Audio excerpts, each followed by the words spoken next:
बिस्मिल्लाहिर्रहमानिर्रहीम अस्सलाम वालेकुम स्टूडेंट्स। इन्वेस्टमेंट मल्टीप्लायर का टॉपिक हम अपने प्रीवियस लेक्चर में शुरू कर चुके हैं, तो आज हम उसी को कंटिन्यू करेंगे। प्रीवियस लेक्चर में हमने इन्वेस्टमेंट मल्टीप्लायर को डिफ़ाइन किया और उसका कंसेप्ट क्लियर किया, और साथ में हमने जो उसका इन्वेस्टमेंट मल्टीप्लायर का प्रोसेस जो है वो भी टेबल के थ्रू किया। तो इस वक्त जो है वो हम इन्वेस्टमेंट मल्टीप्लायर के हवाले से डायग्राम को डिस्कस करेंगे। एज यू नो के मल्टीप्लायर को हम के से डिनोट करते हैं, K is equal to 1/1 minus C, यानी margin of capacity to consume. तो मल्टीप्लायर का फार्मूला यकीनन आप पिछले लेक्चर में जो है वो लर्न कर चुके होंगे। तो यहाँ पे देखें कि यहाँ पे दो डायग्राम आपको नज़र आ रहे हैं। तो एक बात इम्पॉर्टेंट ये है इसमें कि एक डायग्राम जो है वो फॉरवर्ड डायरेक्शन को शो कर रहा है, जबकि एक डायग्राम जो है वो बैकवर्ड डायरेक्शन को शो करता है। तो इट मीन्स कि मल्टीप्लायर जो है दोनों डायरेक्शन में जो है वो वर्क करता है। मल्टीप्लायर में देखें कि आपको ये नीचे इक्वेशन नज़र आ रही है कि delta Y is equal to K into delta I, यानी इन्वेस्टमेंट में चेंज से इनकम में जो है कई टाइम्स ज़्यादा चेंज आता है, जितने टाइम ज़्यादा चेंज आता है वही मल्टीप्लायर है।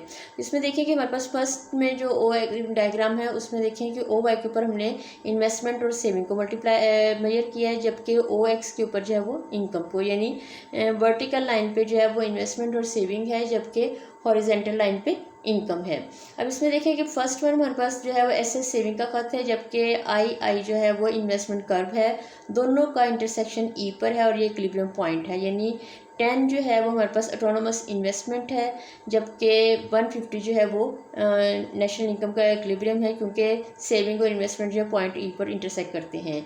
इसके बाद हम मल्टीप्लायर का कंसेप्ट यहाँ से ये देखेंगे कि अगर 10 बिलियन का जो है वो इन्वेस्टमेंट में इंक्रीज आता है, यानी इन्वेस्टमेंट जो है 10 से बढ़ के 20 हो जाती है, 10 बिलियन जो है वो इन्वेस्टमेंट में चेंज आता है, तो इनकम जो है वो 150 बिलियन से 200 बिलियन तक चेंज आ जाता है, यानी डेल्टा वाई जो है वो 50 है, delta I 10 and delta Y 50।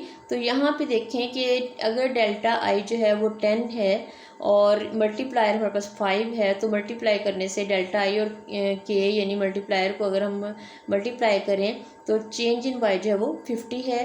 तो इनकम में जितना चेंज है वो मल्टीप्लायर की वजह से है। तो ये तो हमारे पास फॉरवर्ड डायरेक्शन में मल्टीप्लायर है, जबकि इसी चीज़ को अब जो हम बैकवर्ड डायरेक्शन में भी देख सकते हैं कि अगर इन्वेस्टमेंट डिक्रीज़ होती है तो उस सूरत में नेशनल इनकम जो है वो भी डिक्रीज़ हो जाती है। इस डायग्राम में फर्स्ट इक्विलिब्रियम जो है हमारे पास पॉइंट ई पर है, जहाँ पे इन्वेस्टमेंट 20 और नेशनल इनकम जो है वो 200 है। लेकिन जब अगर ऑटोनोमस इन्वेस्टमेंट जो है वो डिक्रीज़ होती है, डेल्टा आई 20 से 10 पे आ जाता है, यानी डेल्टा आई हमारे पास यहाँ पे 10 है और नेशनल इनकम जो है वो 200 से कम होकर 150 हो जाती है। तो इसका मतलब है कि यहाँ पे भी डेल्टा आई 10 और नेशनल इनकम में जो चेंज है वो कितना है हमारे पास यहाँ पे 50 का चेंज है। तो इट मीन्स कि मल्टीप्लायर जो 5 है, जिसकी वजह से नेशनल इनकम में जो है 5 टाइम्स ज़्यादा डिक्रीज़ आया है। तो यहाँ पे ये चीज़ आप नोट कर लें कि इन्वेस्टमेंट में इंक्रीज़ से नेशनल इनकम में इंक्रीज़ होता है और इन्वेस्टमेंट में डिक्रीज़ से नेशनल इनकम में डिक्रीज़ है। तो इट मीन्स कि मल्टीप्लायर जो है वो दोनों डायरेक्शन में जो है वो काम कर सकता है, फॉरवर्ड में भी और बैकवर्ड में भी। स्टूडेंट्स नेक्स्ट हम अजम्पशंस ऑफ मल्टीप्लायर डिस्कस करेंगे। कुछ बातें हम अज्यूम करते हैं। अज्यूम से हमारा ये कि कुछ बातें ऐसी होती हैं कि जिसको हम फ़र्ज़ कर लेते हैं कि इसमें कोई चेंज नहीं आएगा। आप जानते हैं कि इन्वेस्टमेंट की दो टाइप्स हैं, ऑटोनोमस और इंड्यूस्ड इन्वेस्टमेंट। ऑटोनोमस इन्वेस्टमेंट वो इन्वेस्टमेंट है जो कि ऑटोमेटिकली होती है और इनकम से जो है वो इन्फ्लुएंस्ड नहीं होती, जबकि इंड्यूस्ड जो है वो इनकम से इन्फ्लुएंस्ड होती है।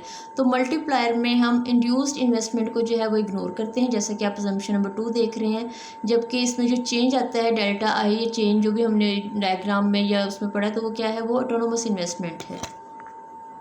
इसके साथ साथ थर्ड असम्पशन ये है कि margin of capacity to consume यानी एमपीसी जो है वो पूरे प्रोसेस में कांस्टेंट रहती है, उसमें कोई चेंज नहीं आता।